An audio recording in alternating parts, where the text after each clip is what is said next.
A bunch of painfully unfunny dudes from Ben Shapiro's Daily Wire just made a super transphobic comedy. I'm so sorry to tell you this exists. But the best part is, when talking about the movie, Ben Shapiro accidentally admitted to learning something that trans rights advocates have been saying for ages now. And the clip, which I'll show you, is incredible. But first, here's what's going on. So the movie, called Lady Ballers, is a transphobic basketball comedy where a bunch of dudes just say they're women and then start dominating women's sports. Here's a clip from the incredibly cringy trailer. With the most triggering comedy of the year. Day one of being a girl athlete? It's ladies basketball, boys. Nobody watches. That's the biggest I've ever seen on a lady. So yeah, you get the idea.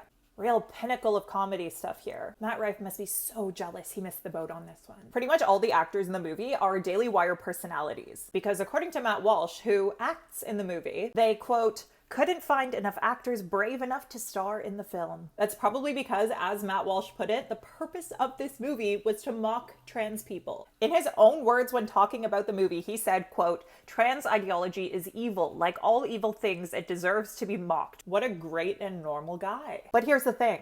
The very premise of the film, the thing it's mocking, isn't happening. Men can't just join a women's sports league because they want to dominate it. And Ben Shapiro knows this because he said he originally wanted the movie to be a documentary until he found out that, quote, actual men aren't allowed to play in women's sports leagues. I think I'd actually suggested to the Crane Boys that they do this as a doc. Yes. I originally went to them and I said, you guys should go try out for a bunch of ladies' leagues. And that became not possible because, as it turns out, most ladies' leagues don't allow in actual men.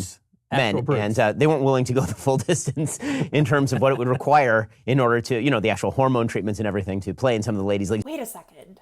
Doesn't that mean the entire thing the Daily Wire has been fear-mongering about isn't happening? Which means the entire grievance these dudes are laying out is a figment of their imagination? Much like the super unfunny movie they made? I don't know if you've heard Ben Shapiro's famous quote, facts don't care about your feelings. But when it comes to Ben, it sure seems like his feelings don't care about the facts. Now that's funny. What do you think of all this?